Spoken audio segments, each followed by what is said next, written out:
con la clase de hoy, que vamos a hablar de un concepto de razonamiento clínico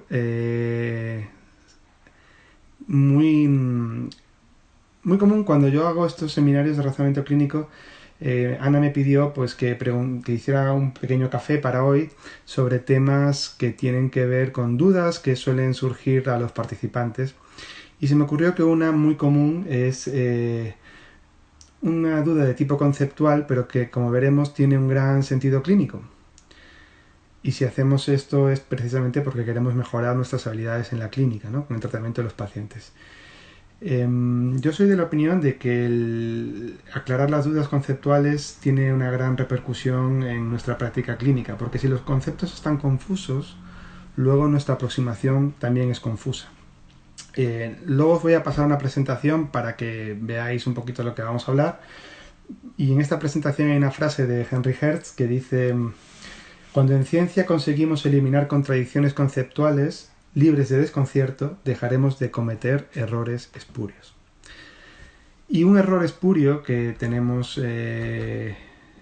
muy habitualmente es relacionado con un error conceptual, es la diferencia que a veces no está tan clara entre dolor radicular y radiculopatía.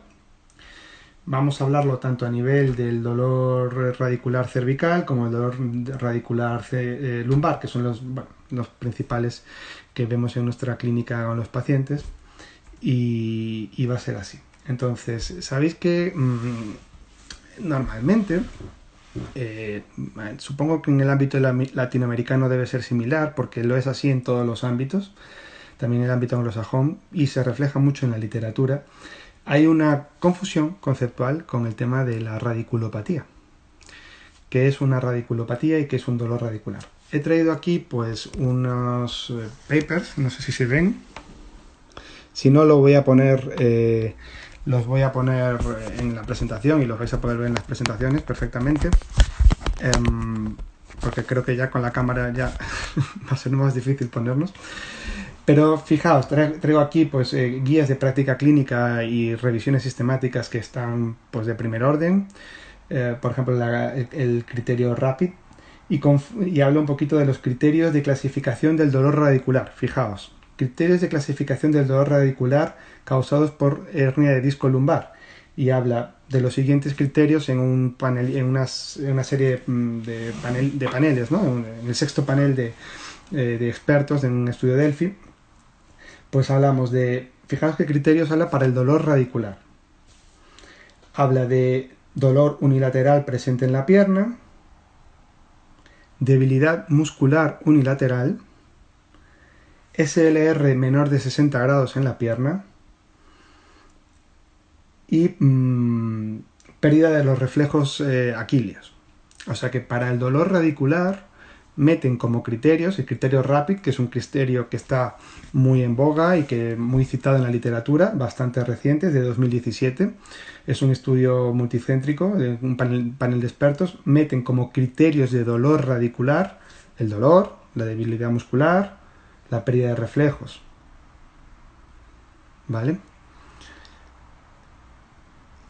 Otro criterio que tengo aquí, luego os pasaré el estudio, pues otra guía muy citada, que es la de Koster, que es diagnóstico y examinación y examen físico de la radiculopatía lumbosacra, ¿vale? Para, digamos, para el examen físico de la radiculopatía lumbosacra, fijaos qué criterios exponen. Dolor de dolor en la pierna, historia de dolor en la pierna, con una irradiación dermatómica. Radiculopatía con dolor en patrón dermatómico. Más dolor sentado que de pie, más dolor al toser, ¿verdad? También hablan de pérdida de sensibilidad, de pérdida de reflejos y de pérdida de fuerza. Con lo cual, así como en el primer estudio veíamos que para un criterio de dolor radicular incluían criterios como debilidad muscular o debilidad de reflejos, el criterio RAPID, en esta otra revisión sistemática, pues el criterio de la radiculopatía introducen signos negativos de debilidad muscular, de debilidad sensorial y de debilidad, pérdida sensorial y pérdida de reflejos, junto con dolor que además sigue un patrón dermatómico. Mi pregunta para ustedes, y ya se lo vamos a profundizar esto un poquito más en la clase, ¿ustedes han visto alguna vez un paciente con una ciática que tenga un patrón dermatómico? Estrictamente dermatómico. Que siga el trayecto de L5 o el trayecto de L1. Ahí lo dejo. ¿Vale? Vamos a profundizar un poquito en esto también del patrón dermatómico. Otra guía que tenemos aquí, que es una revisión sistemática, es A Review of Lumbar Radiculopathy, Diagnosis and Treatment, que es de Berry, del 2019. Yo tampoco he visto un paciente con una clínica de dolor con un patrón dermatómico, ¿verdad? Por eso tenemos que tener un poquito de sentido crítico y pensar cuando leemos que hay que los dolores radiculares siguen una distribución dermatómica.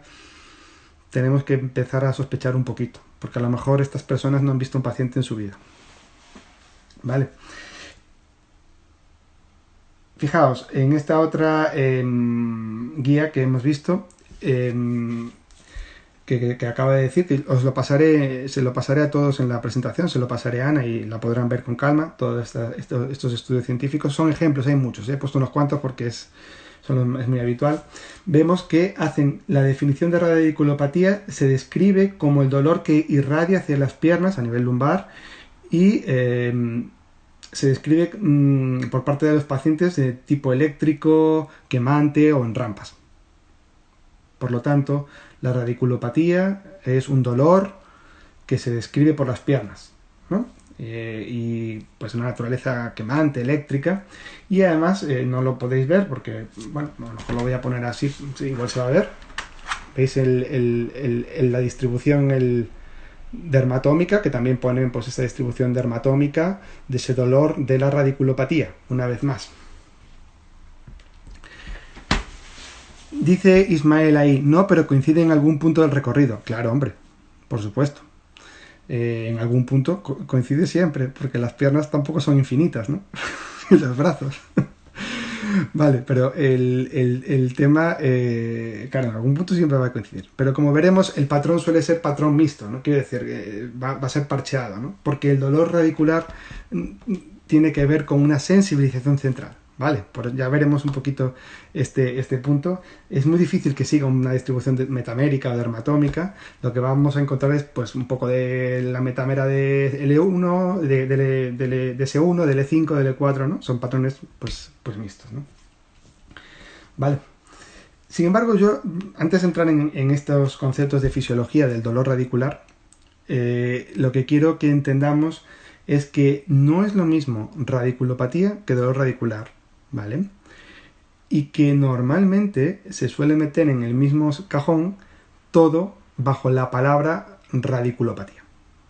¿Vale? Radiculopatía muchas veces en la literatura y en la práctica clínica muchas veces nuestros pacientes vienen derivados del médico paciente con una radiculopatía lumbosacra, paciente con una radiculopatía cervical, y metemos bajo ese sintagma radiculopatía, metemos una pléyade de síntomas y signos neurológicos de todo tipo, en los cuales pueden ser unos dolor y otros pues signos neurológicos de diversa índole, ¿vale? Y el objetivo de esta clase es aprender a diferenciar lo que es radiculopatía de lo que es dolor radicular. Son cosas diferentes, son fenómenos fisiológicos, son fenómenos clínicos diferentes que siguen fisiologías diferentes, que muchas veces van a estar juntas, pero no necesariamente tiene por qué ser así, ¿vale? Y es importante que tengamos en cuenta esta diferencia para poder hacer un buen razonamiento clínico y desde ahí hacer un buen tratamiento a nuestros pacientes, ¿vale? ¿Queda claro este punto?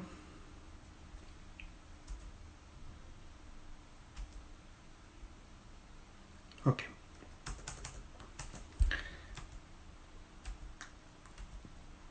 ¿Qué es la radiculopatía? ¿Y qué es el dolor radicular?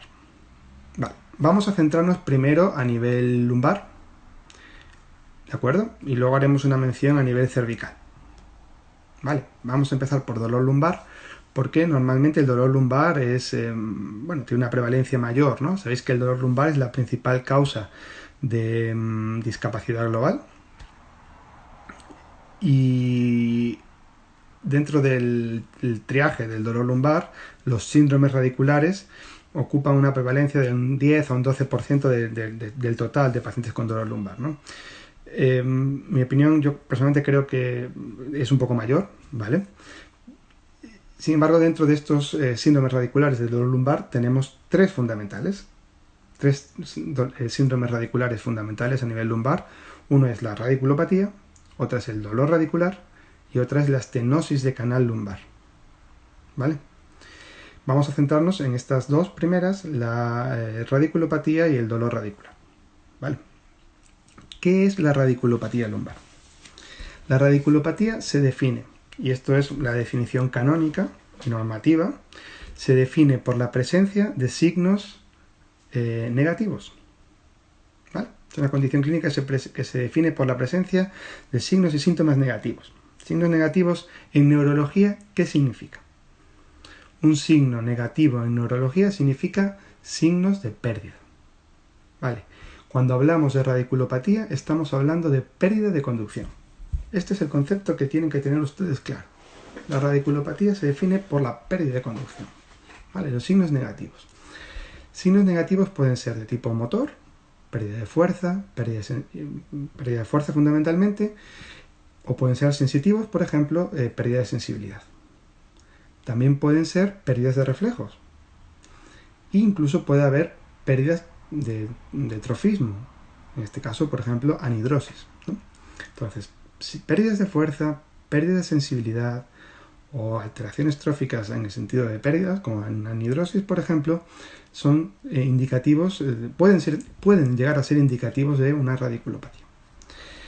La radiculopatía, como decía, se define por la presencia de signos negativos, pero no todo signo negativo es indicativo de una radiculopatía. Vamos por partes, ¿vale? Es condición necesaria, pero no suficiente. ¿De acuerdo? ¿Queda este punto claro?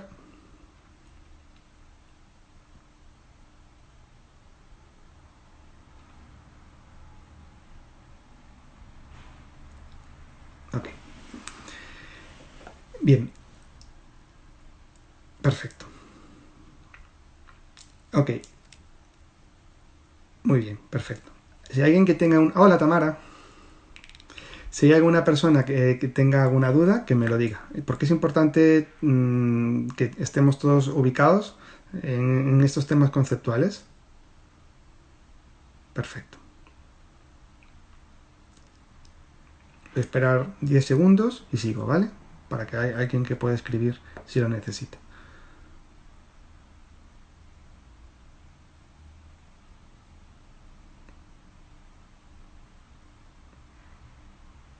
Muy bien. La radiculopatía, como decíamos, se define por la presencia de signos negativos. ¿Cuál es el sustrato anatómico de la radiculopatía? ¿Cuál es el sustrato anatómico? ¿Qué tejido está dañado? Esos son los trabajos de Bogduk, ya os pasaré luego la información, como os decía en la presentación. Hola Pablo, ¿qué tal?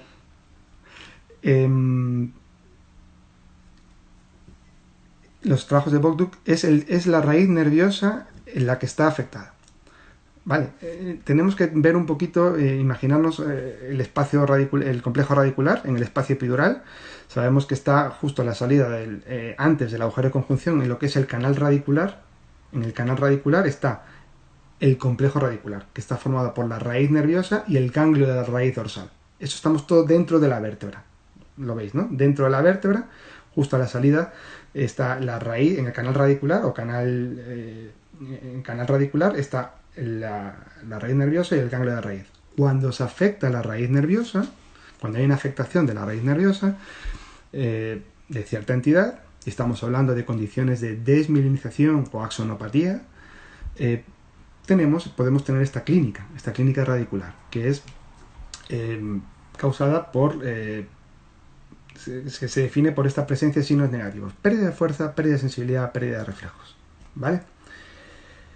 Estos son los trabajos de Bogduk porque él demostró que es cuando se lesionaba justo esa estructura, la raíz nerviosa, tenemos la radiculopatía, por eso viene el nombre de radiculopatía, ¿vale? Si se afecta la raíz nerviosa, ¿se genera dolor? En principio, no. Y esto es importante. Ok, estamos hablando de que estamos hablando de estructuras que están a milímetros, ¿no? Unas de otras, pero realmente es así. Cuando se afecta la raíz, en principio no se reproduce dolor. Se provocan estos signos negativos de los que hemos hablado, ¿vale? La radiculopatía, por lo tanto, es la afectación de la raíz que cursa con estos signos negativos. Desde un punto de vista clínico, ¿qué pensáis o qué piensan ustedes que tiene peor pronóstico? ¿Que haya radiculopatía o que haya dolor? ¿Qué piensan ustedes que es peor? Presencia de temblores, el clonus, me preguntan ahí. El clonus tiene que ver más con una clínica con más alta, con clínica piramidal. Cuando estamos hablando de clonus podemos estar hablando de mielopatía, ¿vale? O sistema piramidal, ¿vale? Cuando tengamos un clonus, el clonus es una bandera roja importante, ¿eh? Estamos hablando a nivel piramidal o mielopatía. Por supuesto, efectivamente, desde el punto de vista clínico es mucho peor la radiculopatía que el dolor radicular, aunque para los pacientes es mucho peor, muchas veces suele ser peor el dolor radicular que la radiculopatía, porque veremos que el dolor radicular realmente es un dolor que destruye la experiencia humana, ¿no?, del sujeto. Pero desde el punto de vista clínico es mucho peor la radiculopatía, ¿vale? Y quiero dejar esto claro porque la presencia de radiculopatía, la presencia, digamos, de una radiculopatía, es una bandera roja que tenemos que considerar en fisioterapia, ¿no? Los fisioterapeutas somos profesionales de primera intención y así es como tiene que ser. De hecho lo es en el entorno privado y espero que algún día lo sea en la pública, a través de los sistemas de acceso directo, y tenemos que ser capaces de identificar estos signos negativos para poder hacer interconsulta de derivación, ¿vale? Cuando tengamos un paciente y exploremos un paciente y tengamos la sospecha de una presencia de signos negativos muy, muy importantes, podemos hacer una interconsulta y derivar a neurocirugía si así lo consideramos oportuno, ¿vale? No tengan dudas en eso. ¿Cuáles son los signos de radiculopatía, ambas, o sea, que son banderas rojas, que realmente nos pueden indicar sospecha de patología severa? Fundamentalmente la radiculopatía motora, ¿vale? Es cierto que las fibras A beta, que son las que transmiten la sensibilidad, la conducción sensitiva, son las primeras que se afectan y evidentemente la exploración de la sensibilidad es importantísima, pero desde el punto de vista de un cribado de gravedad siempre es mucho más indicativo de gravedad la radiculopatía motora. Voy a responder a dos preguntas que me hacen aquí. ¿Por qué es peor la radiculopatía? Ahora explico eso. Es mucho peor que la radiculopatía porque el daño que se puede provocar, la axonopatía o la desmineralización, puede ser irreversible. La pérdida de conducción a veces puede llegar a ser irreversible. Entonces, si no se interviene de manera precoz, pues puede ser irreversible y eso siempre es peor, ¿vale? ¿El dolor no es un signo negativo? No, el dolor no es un signo negativo, es un signo positivo. Signos negativos son signos de pérdida. Signos positivos son signos de presencia, ¿vale? Pérdida de fuerza, pérdida de sensibilidad es indicativo de signo negativo. Dolor y parestesia, por ejemplo, por cierto, es un signo positivo. Los fisioterapeutas tenemos que diferenciar también la parestesia de la hipoestesia. La hipoestesia es una pérdida de sensibilidad, ¿vale? Es un signo negativo, pérdida de conducción. La parestesia es el zumbido, el hormigueo que notamos en la mano, en la pierna, es un signo positivo porque hay presencia de ese signo, ¿vale? Muchas veces muchos pacientes te dicen, se me ha quedado la mano dormida. Y como la palabra dormida parece que tiene una connotación negativa, pensamos que es un signo de pérdida. Pero cuando los pacientes te dicen, tengo la mano dormida, tengo un adormecimiento, la tengo como cuando se te queda dormida en la almohada, ¿no? Eso es la parestesia. Es presente ese signo, ¿vale? Eso tiene que ver con el dolor. La parestesia tiene que ver con el dolor, es signos positivos. La hipoestesia es que no es que yo lo note, yo espontáneamente no lo noto, simplemente si yo me toco, ostras, no noto sensibilidad o noto mucho más disminuida. Eso sería una hipoestesia. Parestesia es que la estoy notando, presencia, positivo. Hipoestesia es que no lo note, ¿vale? Efectivamente, la radiculopatía no tiene por qué expresar dolor porque precisamente de esto va esta charla. Una cosa es radiculopatía y otra cosa es dolor. No tiene nada que ver, son dos cosas diferentes. Pueden estar asociadas, pero no necesariamente. ¿Vale? ¿Pueden darse los dos a la vez? Sí. A nivel del plexo lumbar se suelen dar a la vez, pueden darse a la vez. A nivel del plexo braquial es más difícil que se den a la vez, pero también pueden darse. Pero lo que tienen que tener claro es que puede haber condiciones de dolor radicular y de radiculopatía que no necesariamente tienen que ir juntos. ¿De acuerdo? Entonces, de los signos negativos, ¿cuáles son indicadores de más gravedad? Los motores. Vale, de tal manera que si ustedes tienen un paciente que tiene pérdidas motoras muy importantes, muy dramáticas en la fase aguda, es decir, un equino, y que vayan pasando unos días y no mejora, o tienen pérdidas motoras que van empeorando a lo largo del tiempo, independientemente del tratamiento rehabilitador que hagan ustedes, tienen que tener mucho cuidado. Y estos son motivos de interconsulta, porque pueden ser incluso indicativos de intervención quirúrgica. Voy a repetir. Indicativos, posibles signos motores de pérdida, signos de radiculopatía, que pueden ser indicativos, a lo mejor, de hacer una derivación a la neurocirugía, son pérdidas bruscas de fuerza al inicio, muy dramáticas, pérdidas dramáticas de fuerza, ¿vale? Y pérdida de fuerza progresiva independientemente del tratamiento rehabilitador. Javi, entre motores o pérdidas de reflejos, ¿cuál tiene peor pronóstico? Pérdida de fuerza. Pérdida de fuerza. ¿Vale? Pérdida de fuerza es el peor pronóstico. En el orden de prelación, el peor pronóstico siempre son las pérdidas motoras. ¿Se puede recuperar el daño motor que haya pasado 3 meses antes de operar? En teoría, la historia natural de la radiculopatía es de una mejoría siempre que haya un tratamiento rehabilitador de trabajo de fuerza, en estudios, digamos, in vivo, de 3 meses. En 3 meses tiene que haber una recuperación progresiva de la fuerza. Efectivamente, vamos a ver, durante las 6 primeras semanas que hacemos el trabajo de fuerza, no hay aumento de la sección transversal de fibra. Lo que hacemos es generar adaptaciones neurales, motoneurona. Las primeras 6 semanas es coordinación intermuscular e intramuscular. A partir de la 6ª semana hasta la 10ª es cuando se va instaurando lo que es el aumento de la sección transversal de fibra. Generar más masa muscular, más unidades motoras. Y a partir de la 10ª semana es cuando ya se instaura aumento de sección transversal de fibra y ya tenemos nuevo reclutamiento de unidades motoras. Por lo tanto, pues esos 3 mesecitos necesitamos en la historia natural.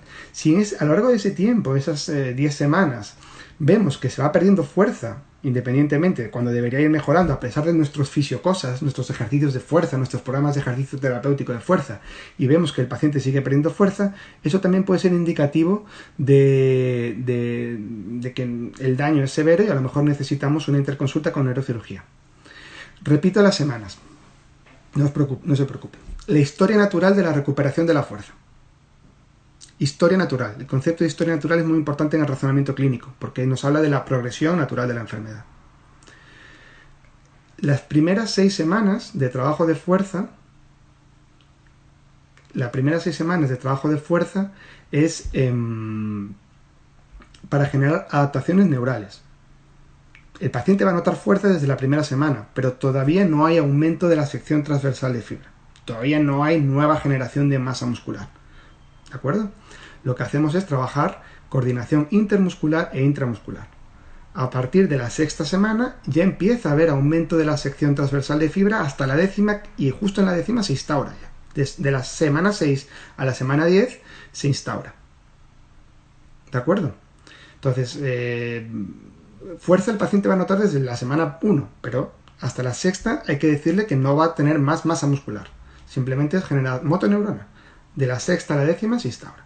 Y a partir de la décima semana ya hay aumento notorio de la sección transversal de fibra.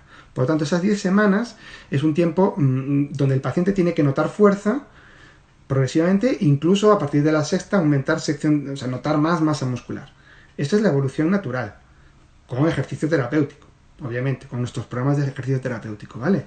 Tenemos que trabajar fuerza en rangos de cola, ¿de acuerdo? Tenemos que trabajar fuerza, ¿vale? Pero si no lo notara y cada vez nota menos fuerza, hay que derivar interconsulta a neurocirugía, porque probablemente ese paciente no va a mejorar con tratamiento conservador. ¿De acuerdo? Hola Fátima y ¿qué tal? Ok. Si hayan operado al paciente y no ha mejorado en 3 meses, no va a recuperar esa fuerza, ¿verdad? Si el paciente ha sido operado y se ha hecho un tratamiento rehabilitador en los términos que acabo de decir y no recupera la fuerza, pues igual ya la lesión pues se ha instaurado, efectivamente. ¿Qué opinas del acompañamiento de campos magnéticos para la regeneración? Para la regeneración motora, el trabajo que hay que hacer es de fuerza. No tengo opinión con respecto a los campos magnéticos. No sé qué responder, creo que no. Trabajar fuerza en rangos de cola. Trabajar fuerza, la fuerza significa, trabajar a fuerza hay que trabajar parámetros del 60 al 80% de la ARM, ¿no? Rangos de cola es decir, hay que mover kilos, hay que trabajar fuerza. Rangos de cola es trabajar del 60 al 80% de la ARM. Eso significa esto. ¿Qué importancia le damos a la alteración de los reflejos en la radiculopatía? Efectivamente, la pérdida de los reflejos puede ser indicativo de una radiculopatía. Ojo, si tenemos una hiperreflexia, no es una radiculopatía. Una hiperreflexia es, cuidado, puede ser un sistema piramidal, ¿eh? Puede ser una mielopatía o en fin, otro tipo de enfermedades de sistema piramidal. La hiperreflexia es como el clonus. Si ustedes están valorando un paciente y clona o tiene una hiperreflexia, un paciente con dolor lumbar y tiene una hiperreflexia o un clonus, se le ponen un lacito rojo y lo llevan al neurocirujano, ¿no?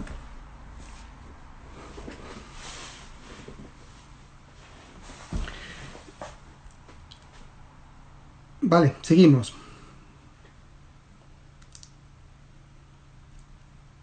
¿Cómo sabes la RM de un paciente? A ver, el cálculo de la 1RM es muy peligroso de hacer. Pero hay algoritmos. Ustedes se pueden bajar una aplicación en el móvil que se llama 1RM, si quieren, ¿vale? Hay ecuaciones que transforman la 7 o la 8RM en la 1RM. Por lo tanto, pueden ustedes trabajar con una carga tal que provoque pues, una fatiga de un 7-8 en escala de Bohr, que se produzca, por ejemplo, entre la 5 y la 10 RM, y de ahí convertir por unas ecuaciones, en cualquier aplicación de un RM de cualquier móvil lo pueden ustedes hacer, y calculan ustedes la RM. A partir de ahí trabajan el 40, 60, el 80% de esa carga. ¿De acuerdo? Si no hay pérdida total de reflejos, pero hay disminución, pues hay una pérdida, hay signos negativos parciales, pero no totales. ¿Vale? Escala de Bohr adaptada, ¿no? La de 0 a 10 yo creo que es la más fácil de utilizar. ¿De acuerdo?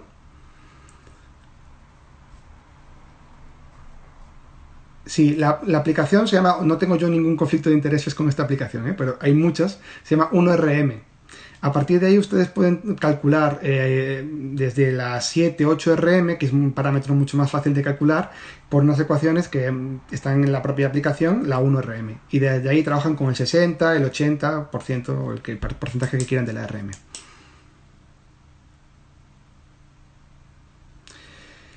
Me preguntan aquí, antes de derivar, ¿podrías hacer un trabajo de liberación de estructuras adyacentes a nivel neural o de flujos o un fenómeno de facilitación? Bueno, vamos a ver. Esto quiero dejarlo claro. Vamos a ver. Si yo tengo un paciente con una pérdida de fuerza, me parece una pregunta muy pertinente. Si yo tengo un paciente con una pérdida de fuerza y hago un trabajo de estructuras adyacentes de liberación de tejidos, como me dice el compañero, y el paciente gana en ese momento la fuerza, recupera la fuerza, ¿ustedes creen que estamos hablando de una radiculopatía?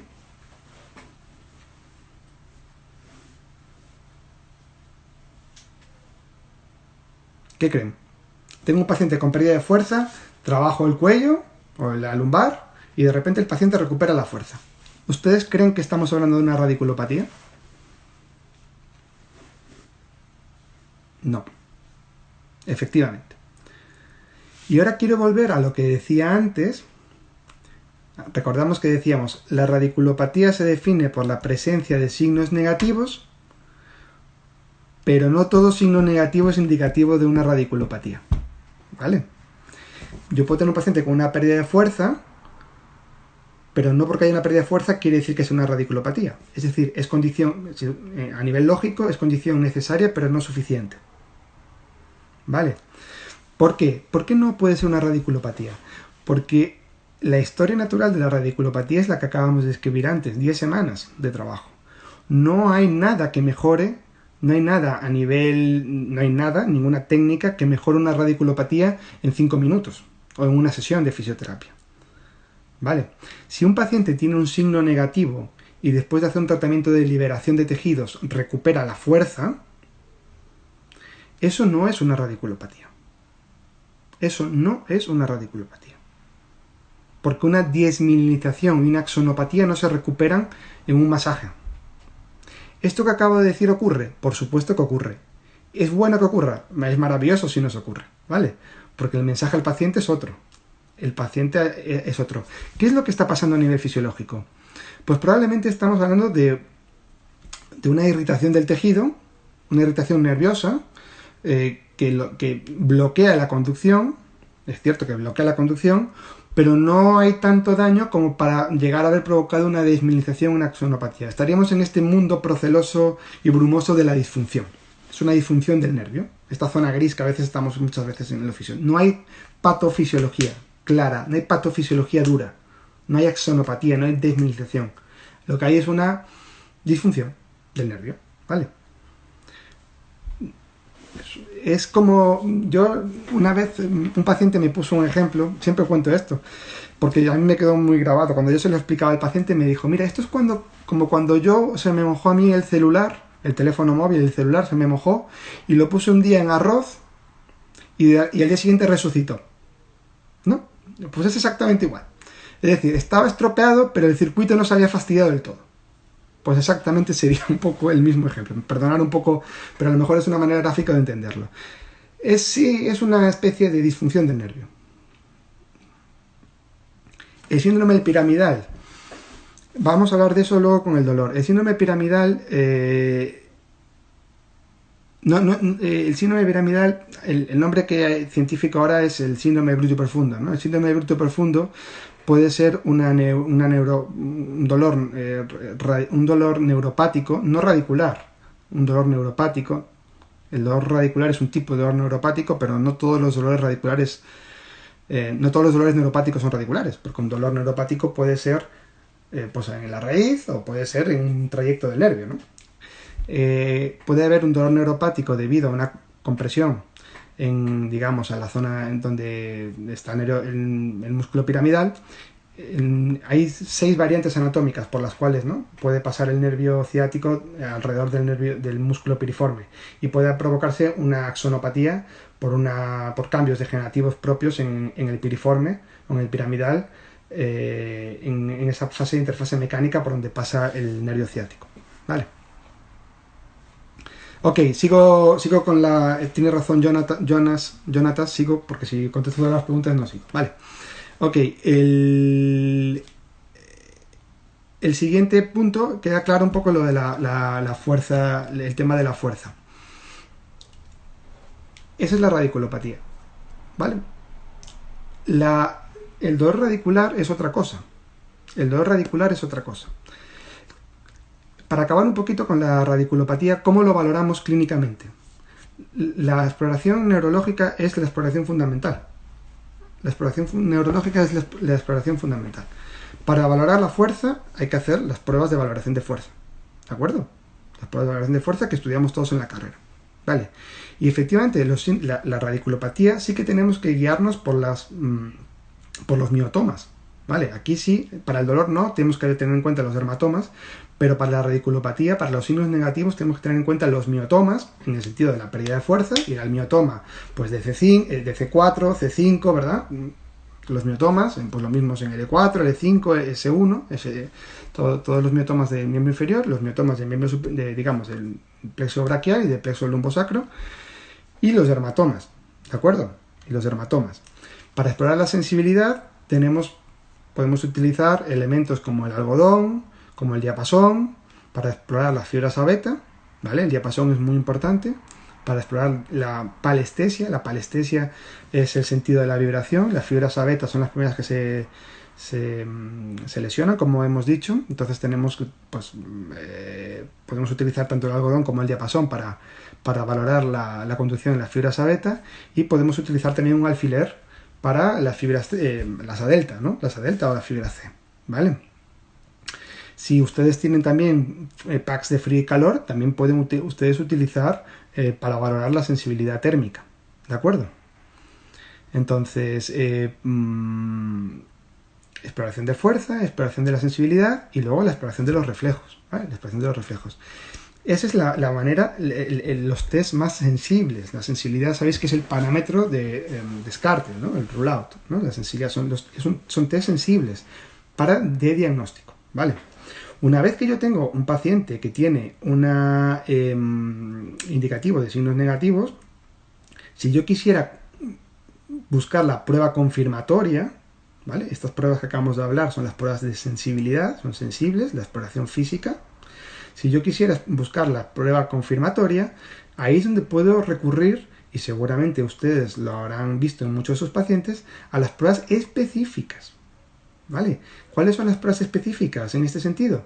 Las pruebas de electrofisiología, ¿vale? Seguro que muchos de sus pacientes vienen con una electromiografía, por ejemplo, con potenciales evocados, ¿vale? Esas son pruebas específicas, que son pruebas de confirmación. El ruling, ¿no? Son pruebas de confirmación. Las pruebas sensibles son las pruebas de diagnóstico, ¿vale? No, los que no tienen patrón dermatómico son los pacientes con dolor radicular. El dolor radicular no tiene un patrón dermatómico. Los signos negativos sensitivos, la radiculopatía sí tiene un patrón dermatómico. La radiculopatía sensitiva sí tiene un patrón dermatómico. Y la radiculopatía motora tiene un patrón miotómico. ¿De acuerdo? El dolor es lo que no tiene un patrón dermatómico. Estamos con la radiculopatía, ¿vale? ¿De acuerdo? Ok. Bien. Las pruebas de electrofisiología son las pruebas de confirmación. Entonces, si ustedes ahí en las pruebas de electrofisiología, ustedes tienen un paciente con signos negativos y pueden confirmar si es pues una radiculopatía o es un túnel del carpo, por ejemplo, ¿vale? Imaginemos que tengo un paciente que tenga una pérdida de fuerza en los flexores de la mano y no sé si es por un problema a nivel de raíz nerviosa o por un problema en algún trayecto del nervio periférico.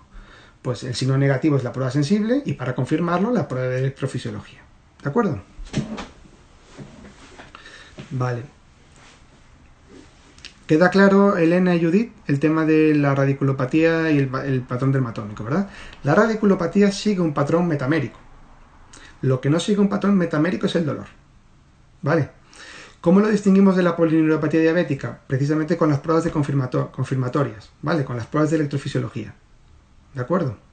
Yo puedo tener signos negativos sensitivos y también el contexto de la historia clínica. Yo puedo tener signos negativos motores o sensitivos, puedo sospechar de una radiculopatía, pero en un contexto clínico, si el paciente es diabético, es multisistémico, pues a lo mejor pues lo envío a electrofisiología para hacer prueba confirmatoria y que pertinentemente serán este tipo de pruebas de electrofisiología las que nos determinen si estamos ante una polineuropatía diabética o una simple radiculopatía.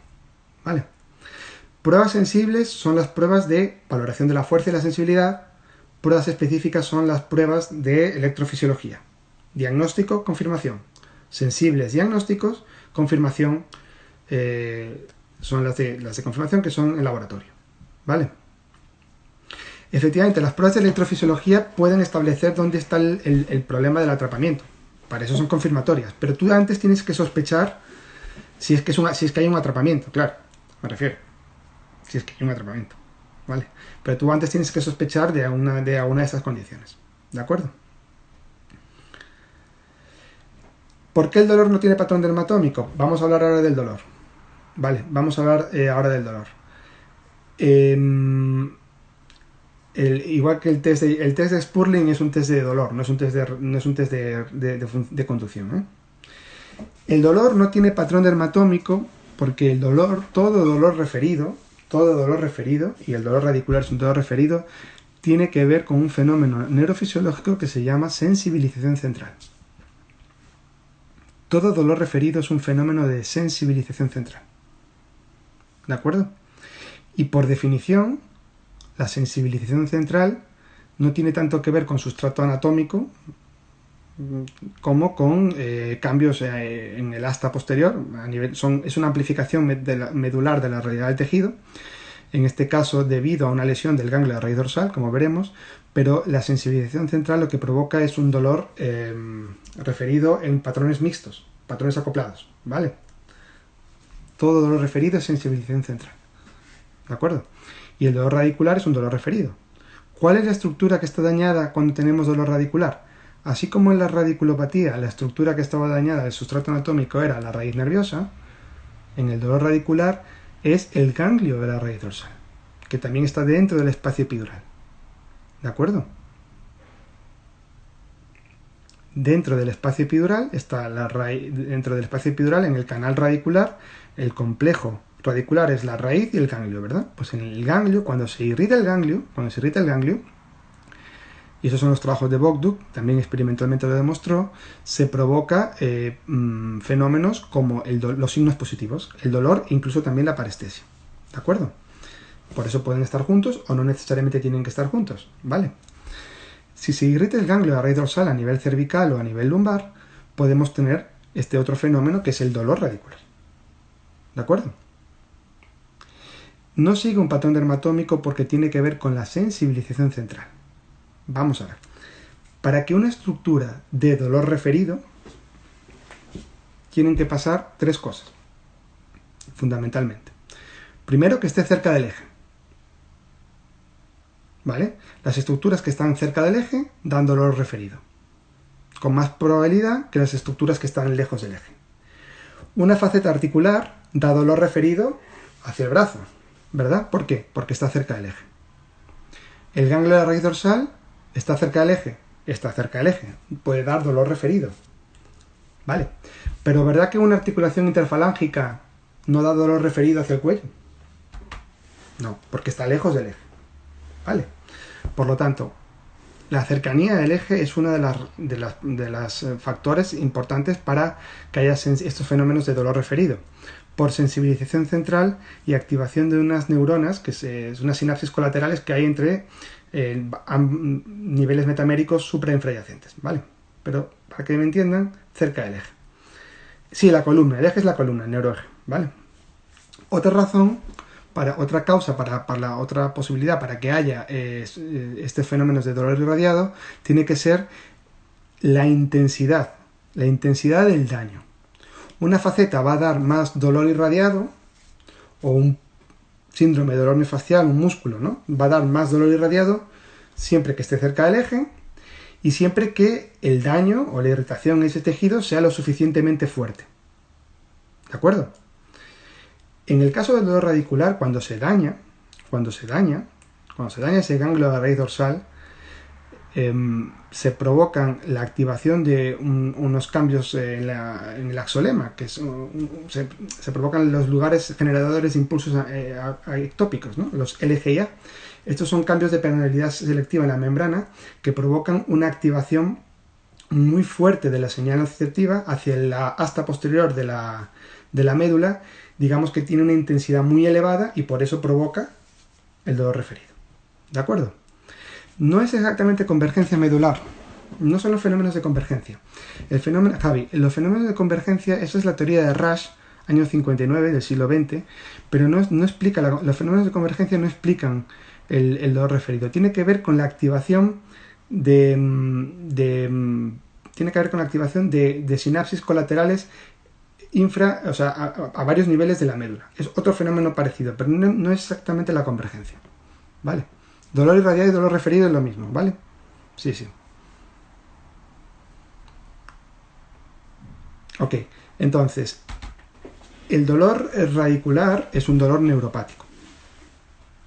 No es el único tipo de dolor neuropático, es uno de los posibles dolores neuropáticos, ¿vale? Es el dolor neuropático que se origina cuando se daña el ganglio de raíz dorsal. Luego, Javi, lo subiré en la presentación para explicarlo. Es parecido, pero no es igual, ¿vale? Pero sigo en la exposición porque si no, no me va a dar tiempo, ¿vale? ¿De acuerdo? Ok. Sí, cuando hablo de dolor, el dolor radicular es un dolor referido. Es un dolor referido, ¿de acuerdo? Ok, continuamos. Entonces, ¿cuáles las características del dolor radicular? ¿Cuáles son? Fundamentalmente son ectopía y disestesia. ¿Vale? Ectopía y disestesia. ¿De acuerdo? ¿La ectopía qué es? Esta palabra que tiene un nombre como de fruta prohibida. ¿Qué es la ectopía? La ectopía es la característica no estímulo dependiente. ¿Vale? Es el dolor en ráfagas, independientemente de lo que hace el paciente. Es decir, esto aparece independientemente de lo que yo haga. Esto no tiene nada que ver con el dolor nociceptivo.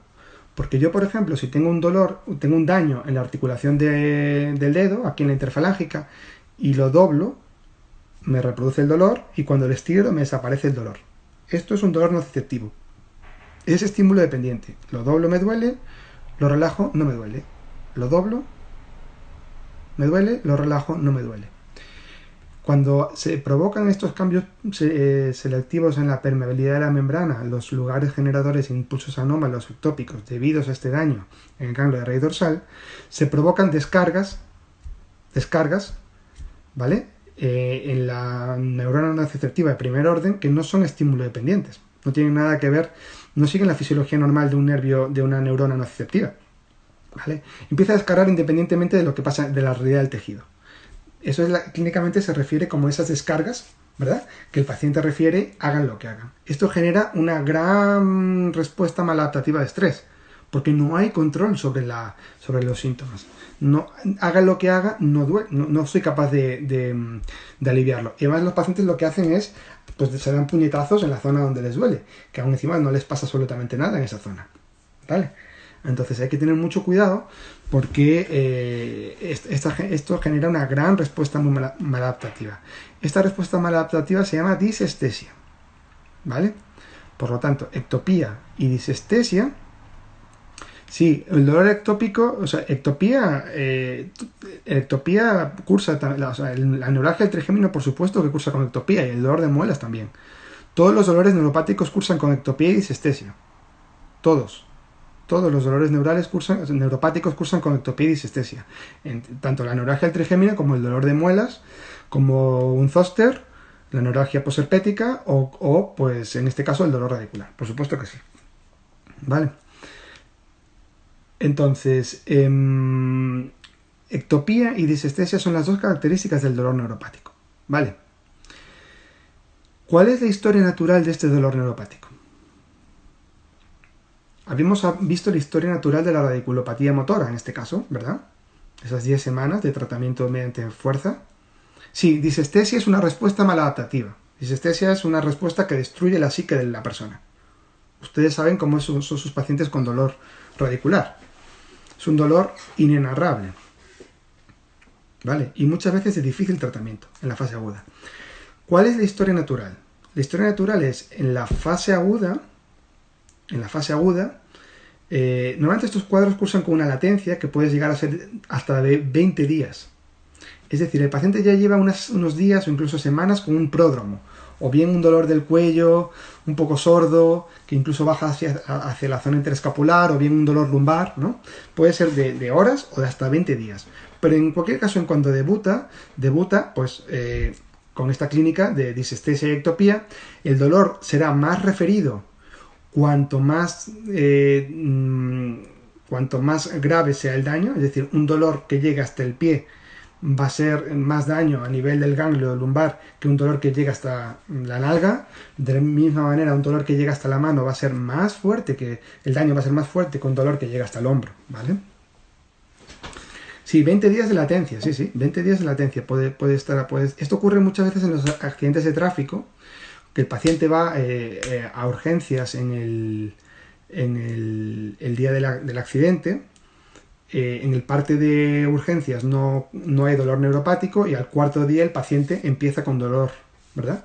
Con el dolor radicular, y luego en la mutua no le quieren tratar, o en la aseguradora no le quieren tratar porque eso no era del accidente, porque en la parte de urgencias no viene. Entonces, si ustedes luego van a un peritaje, a un juicio, pues le explican esto al señor juez y le van a dar la razón, ¿vale? El dolor neuropático cursa con hasta 20 días de latencia y ese paciente hay que tratarlo como una secuela del accidente, por supuesto. Vale. ¿Cuál es la historia natural? La fase aguda puede durar hasta 3 semanas. La fase aguda puede durar hasta 3 semanas.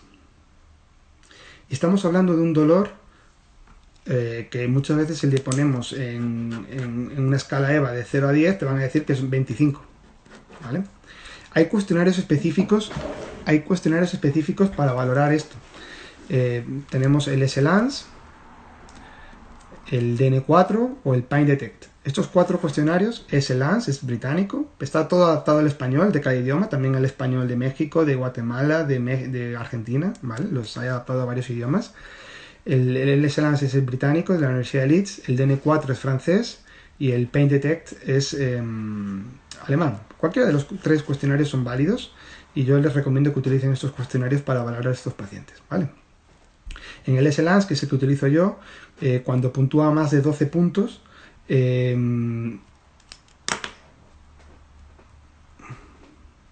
los escribo. Luego los mando en la presentación, ¿vale? No se preocupen, los mando en la presentación porque si no, no vamos a acabar. Los escribo. Espera que esto se está moviendo. Ok.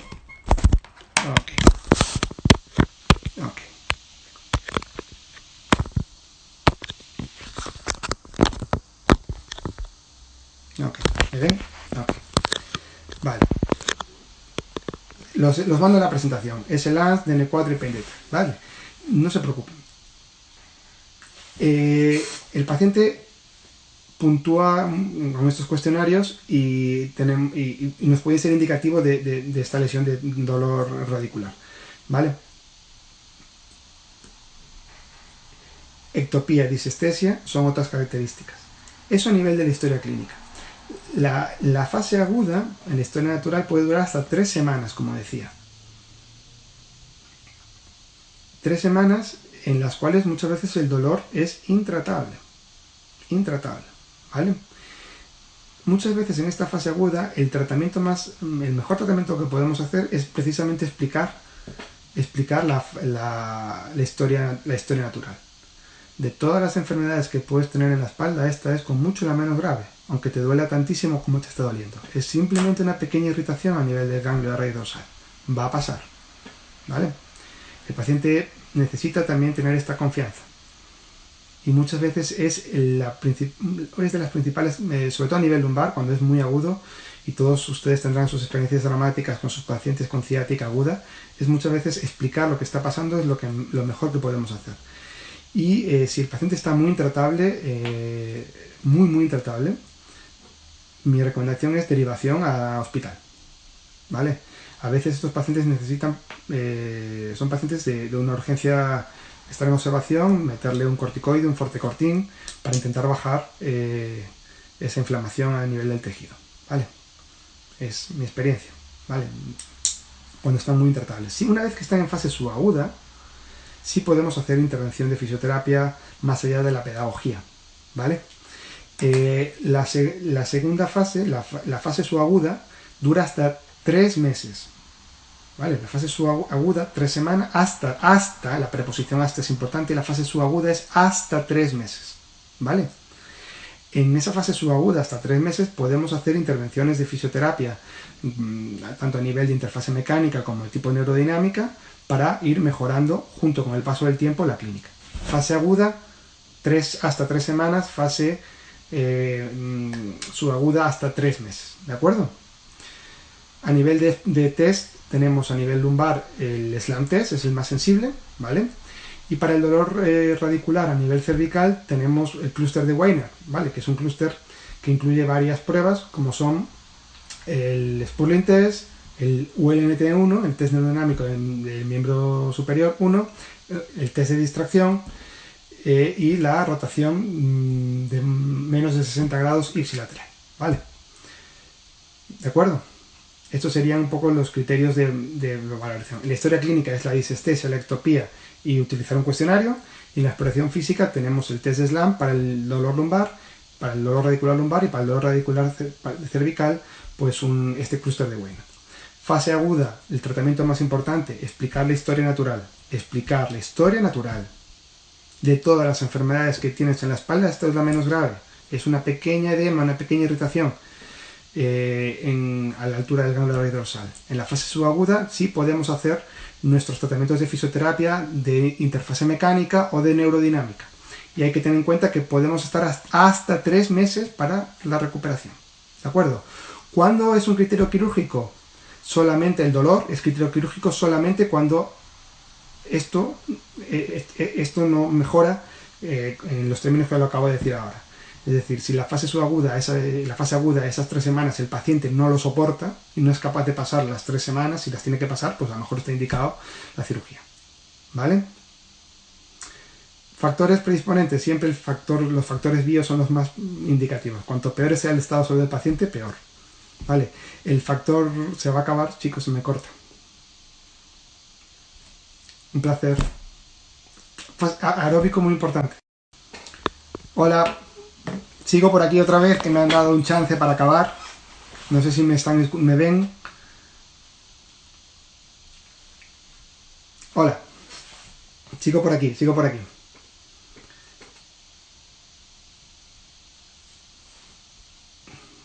Ok, acabo un poco, me han dado una oportunidad para acabar y bueno, pues acabo como voy a esperar 10 segunditos para que entre más gente y acabo, ¿vale?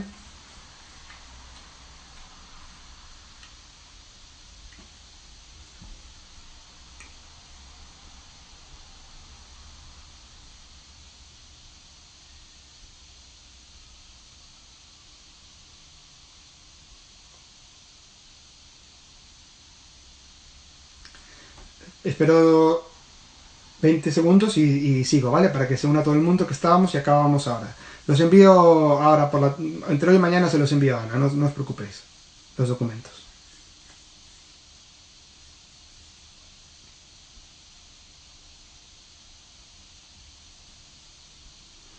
Vale, entonces, la fase aguda,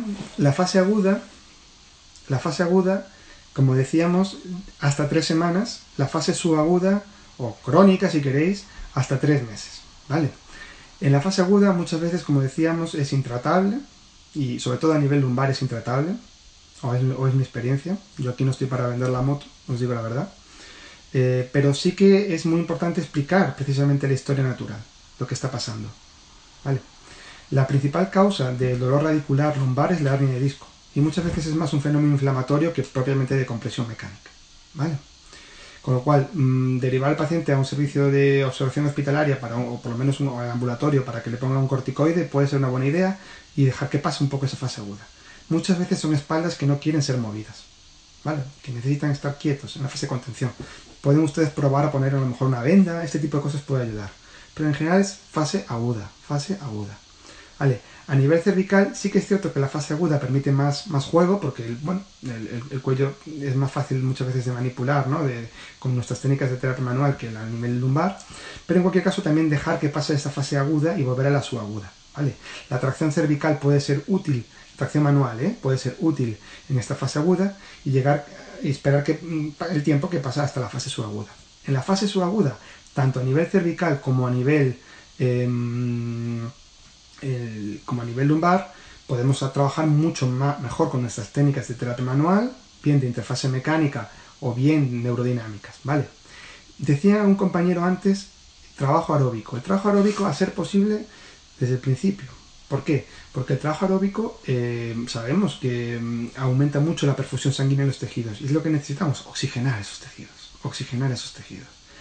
Por ejemplo, si tengo un paciente con un dolor radicular de plexo braquial a nivel cervical, lo que puedo es trabajar en una pedalera, ¿vale? Y hacer trabajo aeróbico, al menos 18 minutos de aeróbico extensivo, a un 60% de la frecuencia cardíaca máxima teórica, o si quieren a un 4 o 5 en escala de Bohr, ¿vale? Al menos 18 minutos de cada tanda sería fantástico. ¿Qué trabajo aeróbico puedo hacer con un paciente que tiene un dolor radicular lumbar? Pues evidentemente a estos pacientes no los voy a poder poner muchas veces a andar en una pedalera, un cicloergómetro, pero sí puedo, a lo mejor tomados en horizontal, hacer trabajos de empujes y tracciones con los brazos, ¿vale? Y hacer series de empujes y tracciones, que son los dos movimientos primarios a nivel, ¿no?, del eje cérvico-escapulohumeral, y empezar a trabajar con los brazos, a hacer un trabajo cardio. No es exactamente igual que con las piernas, pero es útil y además simbólicamente para el paciente tiene un mensaje muy importante, porque es mi experiencia, hacer trabajos de empujes y tracciones a estos pacientes con la ciática, incluso en fase aguda, el paciente suda, activa un poco la bomba cardíaca y muchos te dicen, tengo la sensación de estar haciendo algo por mí, con lo cual esto simbólicamente tiene un componente importante y realmente está activando, está haciendo algo por sí mismo y está mejorando la perfusión sanguínea de sus tejidos, que es importante, ¿vale? ¿Cuál sería la dosis semanal? No, diaria, semanal no, diaria.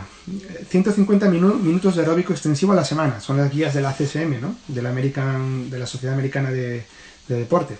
Hasta mínimo 150 minutos de aeróbico extensivo repartidos en una semana. O sea, que aeróbico extensivo es un aeróbico no intensivo, ¿no? Es decir, a un 60% de la frecuencia cardíaca máxima teórica, o digamos a un 4 o 5 en escala de Bohr, si queréis, ¿vale? En esta escala de Bohr adaptada de 0 a 10, ¿vale? Todo el trabajo aeróbico que puedan hacer los pacientes con dolor radicular, por supuesto, adelante. Bueno. En ciática, ¿cuáles son los ejercicios de empuje y de tracción? Los que ustedes quieran. Empujes, hay todos los empujes que usted quiera. Y tracción, pueden hacer tracción con una goma, si lo quieren hacer, pues jalones tras nuca, o apertura con la goma, cualquier tipo de tracción, cualquier tipo de empuje, push-ups, o trabajo de press, el que quieran. Cojan un empuje y una tracción. Y hagan un circuito de empujes y de tracción. Incluso pueden hacer un trabajo interválico. Si el paciente lo acepta, pueden trabajar con intervalos de alta intensidad. Alta intensidad para el empuje y intensidad baja para la tracción, por ejemplo. Es decir, empuje son 7-8 de Bohr, tracción 4-5 de Bohr. Y hacer unos intervalos, si quieren. ¿Vale? Todo esto lo pueden hacer ustedes sin problema. ¿De acuerdo? Esto es muy útil porque el paciente suda, el paciente tiene sensación de hacer algo por él mismo y estamos trabajando la vía energética, la vía aeróbica, ¿vale?, que aumenta mucho la perfusión en los tejidos. Y lo que necesitan estos tejidos es oxigenarse. Necesitan el complejo radicular, el ganglio de raíz dorsal, lo que necesita es oxigenarse, ¿vale? Como decía, la ciática no es lo mismo que el síndrome del piramidal, ¿vale? El síndrome del piramidal es el síndrome del glúteo profundo, es una neuropatía compresiva del nervio periférico, no es el dolor radicular. El dolor radicular sería la ciática.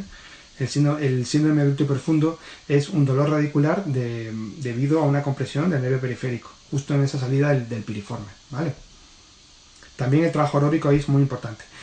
Para los pacientes que tengan cierta cronicidad, el trabajo aeróbico es fundamental. En las radiculopatías también puedes aplicar el trabajo aeróbico, por supuesto. El diagnóstico del síndrome del glúteo profundo, hay dos test no muy sensibles, ¿vale? Hay dos test que no son muy sensibles y pruebas de electrofisiología, ¿vale? Pruebas de electrofisiología y también de escáner. ¿De acuerdo? Entonces, el sentido, y ya para acabar, el sentido de la charla era diferenciar el dolor radicular de la radiculopatía. Son dos condiciones que no tienen por qué, son dos condiciones que son diferentes y no tienen que estar necesariamente unidas, aunque muchas veces están unidas. Podemos tener un paciente con radiculopatía y dolor radicular, pero podemos tener un paciente con dolor radicular sin radiculopatía y un paciente con radiculopatía sin dolor radicular. A nivel de plexo lumbosacro es bastante común que vayan juntas, pero no tienen por qué ir juntas, y a nivel de plexo braquial es bastante más frecuente que vayan separadas, pero también pueden ir juntas. Es muy importante desde el punto de vista del razonamiento clínico saber diferenciar ambas entidades clínicas, porque siguen vías fisiológicas diferentes y por lo tanto el tratamiento es diferente, ¿vale? Y además ambas nos llevan a criterios incluso de derivación diferentes a nivel quirúrgico, ¿vale? Con lo cual es muy importante tener estos conceptos claros. La valoración es diferente, el tratamiento es diferente, la historia natural es diferente, las indicaciones de derivación interconsulta médica son diferentes. ¿De acuerdo?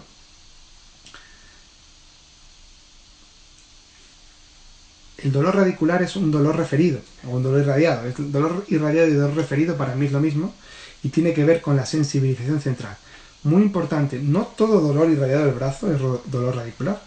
Puede ser referido de una faceta o de un síndrome de dolor miofascial. ¿Cómo lo diferenciamos con respecto a un dolor radicular? No solamente por su irradiación, sino por sus características de ectopía y de disestesia. ¿Vale? También podemos utilizar los cuestionarios que hemos visto y las pruebas de exploración física que hemos dicho antes. ¿Vale? Esa es la manera de diferenciar el dolor, digamos, un dolor referido de origen radicular de un dolor referido de origen somático, como puede ser postdicogénico, facetario o miofascial. ¿De acuerdo? Vale. ¿Alguna duda más?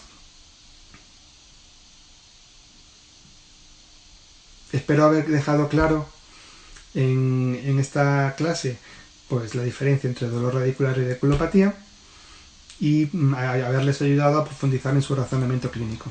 Tener los conceptos claros siempre nos lleva a una mayor comprensión de los fenómenos y a un tratamiento más exitoso. Responde a estas últimas preguntas. ¿Para qué una estructura tiene...?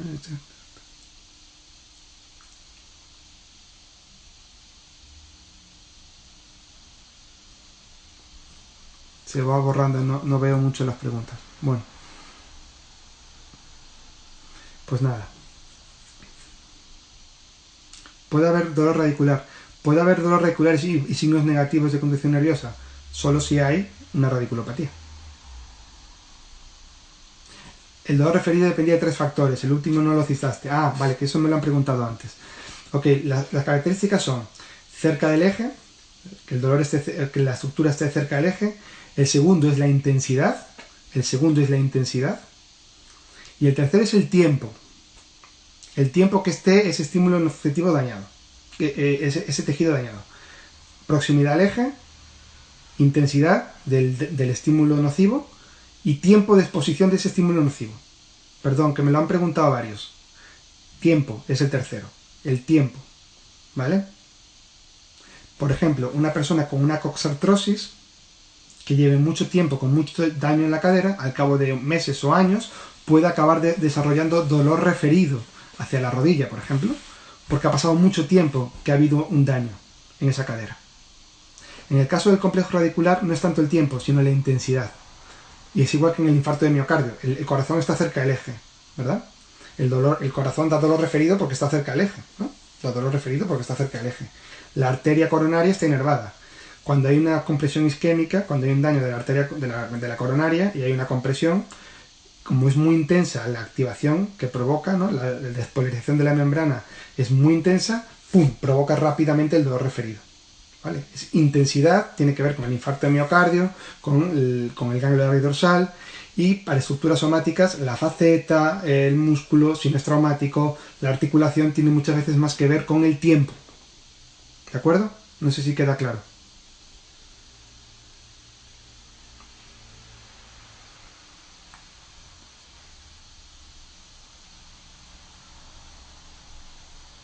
Vale.